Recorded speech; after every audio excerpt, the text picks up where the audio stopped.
Voici le troisième conseil de cette vidéo. Alors, c'est quelque chose qui est primordial selon moi. J'ai vu énormément de personnes, même dans mon entourage, quand j'étais encore à la fac, au lycée, faire justement utiliser cette méthode. Et ces gens-là, en général, ils étaient très bons en anglais. Ils avaient énormément de vocabulaire. Ils étaient très bons à l'oral et à l'écrit. Et donc, cette méthode, elle consiste tout simplement à comment apprendre très rapidement du vocabulaire en anglais. Cette vidéo, elle est pour toi, c'est un niveau débutant, intermédiaire ou même plus avancé, ça fonctionne pour tout le monde. Comme d'habitude, reste bien jusqu'à la fin de la vidéo car les deux derniers conseils, ce sont selon moi les conseils les plus importants, on va dire, et les plus efficaces si tu veux apprendre du vocabulaire en anglais. Avant de commenter cette vidéo, n'oublie pas que j'ai mis à ta disposition un guide gratuit dans lequel je t'explique les 7 plus grandes erreurs que font la grande majorité de francophones lorsqu'ils veulent apprendre l'anglais. Alors, ce sont des erreurs qui vont en fait t'empêcher d'apprendre la langue, qui vont t'empêcher de progresser. Et peut-être qu'à l'heure actuelle, eh bien, tu fais l'une de ces 7 erreurs. En plus de ça, je t'apporte notamment une solution pour chacune de ces erreurs si tu les fais. Donc, si tu veux améliorer ton anglais, télécharge ton guide, il est disponible gratuitement en cliquant dans le lien en description. Donc la première chose à faire si tu veux apprendre rapidement du vocabulaire en anglais, c'est de tout simplement te concentrer et te focaliser sur des expressions plutôt que sur des mots isolés. Ça va justement te permettre de retenir en fait beaucoup plus facilement chaque mot que tu vas apprendre. Et donc c'est pour ça que tu as beaucoup de personnes qui, lorsqu'ils vont apprendre du vocabulaire en français, qui vont apprendre des listes de vocabulaire qui vont être toutes faites, et bien le problème de ces gens-là, c'est qu'ils vont tout oublier. Et ça, c'est un truc qui arrive vraiment à tout le monde, c'est parce que ta liste de vocabulaire, elle va être bien pour ta mémoire à court terme. Mais lorsqu'il s'agit de retenir du vocabulaire sur le long terme, eh bien il te faut ce qu'on appelle des points d'accroche. Il faut que tu puisses être capable de te les représenter mentalement, même parfois même d'ajouter des sens à ça. Même parfois d'ajouter des images, du son à tout ça. Et tout ça, c'est très difficile de le faire lorsque tu n'apprends que des mots isolés. C'est pour ça que c'est super important que tu te focalises sur des expressions entières ou même des phrases toutes préparées. Ce sera beaucoup plus facile en fait de retenir les mots parce qu'à ce moment-là, eh bien, au lieu d'avoir un mot séparé dans son coin, eh bien, tu auras une histoire, tu auras des images pour te raccrocher à ce mot. Par exemple, si tu veux retenir beaucoup plus facilement le mot company, qui veut dire une entreprise, eh bien tu peux tout simplement retenir des phrases comme I would like to create my own company. I would like to create my own company. De cette manière, tu vas pouvoir retenir ce mot beaucoup plus facilement. La deuxième chose à faire si tu veux apprendre du vocabulaire rapidement, eh bien c'est de tout simplement te concentrer sur le vocabulaire qui est le plus fréquent, le vocabulaire qui est le plus utilisé. La plus grosse erreur que je vois chez les débutants qui veulent améliorer leur anglais, c'est que ce sont souvent des gens qui vont apprendre, même sans s'en rendre compte parfois, du vocabulaire un peu trop pointu, du vocabulaire un peu trop technique qui ne leur sera quasiment jamais utile dans la vie de tous les jours. Il faut savoir que pour chaque langue au monde, eh bien, tu as toujours une série de mots, de phrases, de verbes qui sont extrêmement utilisés, qui te permettent de parler au quotidien, qui te permettent, je sais pas, de te repérer dans une ville, d'aller à un endroit, de discuter avec un ami ou ce genre de choses. Des mots qui vont te permettre de faire des choses assez basiques, en fait, des choses de la vie de tous les jours. Et donc, ton travail, là, à l'heure actuelle, si tu veux apprendre rapidement du vocabulaire, ça va être de repérer ces mots et phrases les plus utiles. Et de te concentrer bien sûr là-dessus plutôt que d'aller chercher des mots que personne ne va utiliser ou qui te seront utiles tous les 15 ans, quoi. Le deuxième avantage de procéder en fait de cette manière-là, c'est que à l'inverse de la liste de mots de vocabulaire, eh bien là tu vas travailler sur ta mémoire à long terme parce que le fait d'utiliser des mots fréquents, le fait d'apprendre des mots, des phrases fréquemment utilisées, ça va te permettre eh bien, de tout simplement les utiliser tous les jours lorsque tu vas avoir des interactions avec des anglophones. Tu peux les utiliser, je sais pas, sur Messenger, sur Skype ou même dans la rue si tu habites dans un pays anglophone. Donc ça va te permettre aussi de travailler. Et donc c'est super important que tu puisses travailler là-dessus afin de travailler sur ta mémoire à long terme et donc de mieux retenir le vocabulaire. Avant d'aller plus loin dans cette vidéo, n'oublie pas que si elle te plaît, tu peux t'abonner à ma chaîne, à mettre un like et à activer la cloche des notifications. Ça m'encouragera beaucoup à continuer de faire ce genre de contenu. Tu peux aussi me dire dans les commentaires quel sujet de vidéo eh bien, tu aimerais avoir pour les prochains épisodes. Si par exemple tu as des difficultés, je sais pas, en grammaire, en conjugaison, en vocabulaire, en prononciation, que tu aimerais avoir des conseils là-dessus, dis-le moi dans les commentaires, je t'en ferai une vidéo. Voici le troisième conseil de cette vidéo. Alors c'est quelque chose dont on n'entend pas beaucoup parler, mais qui est primordial selon moi. J'ai vu énormément de personnes, même dans mon entourage, quand j'étais encore à la fac, au lycée, faire justement utiliser cette méthode, et ces gens-là en général ils étaient très bons en anglais, ils avaient énormément de vocabulaire, ils étaient très bons à l'oral et à l'écrit. Et donc cette méthode elle consiste tout simplement à lire en anglais, parce que c'est vrai que on oublie beaucoup, je trouve, la lecture, parce que là on vit en fait dans un monde où voilà, dans l'apprentissage des langues, tu as de plus en plus l'aspect vidéo qui est mis en avant, tu as l'aspect audio qui est mis en avant, mais je trouve qu'on délaisse un peu trop encore l'aspect écrit. On délaisse encore les bouquins, je trouve. Et moi en fait j'ai commencé à découvrir que la lecture était devenue primordiale, enfin que la lecture est primordiale pour apprendre du vocabulaire en anglais, lorsque j'étais encore à la fac, et que j'avais une camarade de classe qui passait son temps à lire des livres. Moi au début je ne comprenais pas pourquoi elle lisait autant.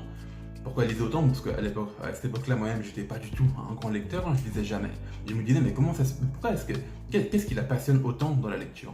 Et il faut savoir que j'ai fait une fac de langue, donc forcément, les langues, les lectures, c'est un peu lié, quoi. Et donc, je suis allé voir un jour cette camarade, et je suis allé en fait m'intéresser aux livres qu'elle lisait. Et il s'avérait qu'elle lisait en fait un livre, alors je ne me rappelle plus du nom du livre, mais c'est pas ça le but de la vidéo, donc c'est pas grave. Mais ce livre, en fait, il avait la particularité d'être en anglais. Donc moi, à l'époque, ça m'avait un peu étonné, je me disais, mais attends, mais elle lit un livre en anglais. Et à cette époque-là, j'ai commencé à me dire, mais attends, mais c'est peut-être pour ça qu'elle est aussi forte en termes de vocabulaire, qu'elle a d'aussi bonnes notes, que c'est toujours la meilleure en fait de la classe, parce que cette fille, elle passait son temps à lire des livres en anglais. Et c'est pour ça que aujourd'hui, je te donne en fait ce conseil dans cette vidéo, c'est que si tu veux améliorer ton vocabulaire, faire de meilleures phrases par exemple, eh bien il faut que tu saches, il faut que tu prennes l'habitude de lire en anglais. Parce qu'on ne dirait pas comme ça, mais juste en lisant, il y a tellement de mots, de vocabulaire que tu peux apprendre. Il y a tellement de choses que tu peux faire juste en lisant des livres. Alors tu vas me dire, oui mais attends, mais Roméo, moi j'aime pas trop lire, ou alors je suis pas habitué à lire en anglais.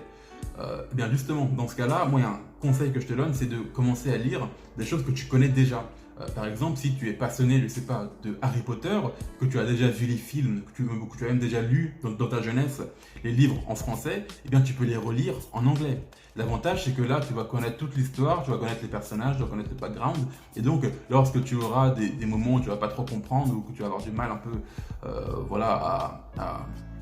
à suivre tout simplement l'histoire, eh bien tu vas pouvoir te référer à ta mémoire et tu vas pouvoir te dire que, ah mais donc à ce moment-là, voilà ce qui se passe dans l'histoire. Donc si là j'ai un peu de mal avec le mot, eh bien je sais qu'avec le contexte, ce mot il veut dire ça. Et voilà, tu peux utiliser en fait tout simplement le contexte pour te repérer. Et donc c'est excellent en fait. Cette méthode elle est excellente si tu veux apprendre énormément de vocabulaire en anglais. Et je te conseille plutôt de lire des livres plutôt que de lire les journaux.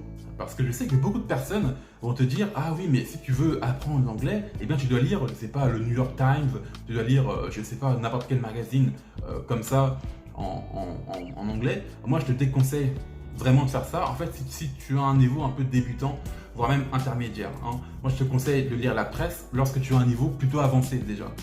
Pour information, moi-même j'ai commencé à lire de la presse en anglais lorsque je suis entré à l'université en fait. C'est là que j'ai commencé à avoir un niveau assez avancé en anglais, que j'ai commencé à apprendre à parler l'anglais couramment. Parce qu'il faut savoir que dans la presse, le vocabulaire, le langage, il n'est pas forcément le même que dans la vie de tous les jours. C'est souvent très pointu. Alors, bien sûr, je pense que ça dépend vraiment du type de journal que tu vas lire. Et si tu lis par exemple si tu lis quelque chose d'assez technique, d'assez pointu, ça risque d'être un peu compliqué pour toi. Et en plus de ça, le vocabulaire que tu vas apprendre, ça va pas être du vocabulaire courant. Donc ça va pas être forcément super pertinent, je trouve, de lire de la presse si tu as un niveau débutant ou intermédiaire. Donc ça, c'est quelque chose que je réserve plutôt au niveau avancé. Alors la quatrième et dernière astuce pour apprendre énormément de vocabulaire, ça va être de tout simplement utiliser des applications comme Anki. Alors Anki, tu vas me dire, Roméo, mais Anki, qu'est-ce que c'est? Alors Anki, c'est un logiciel en ligne. Alors tu peux l'avoir bien sûr sur ordinateur. Tu as aussi plein d'équivalents qui existent aussi sur mobile.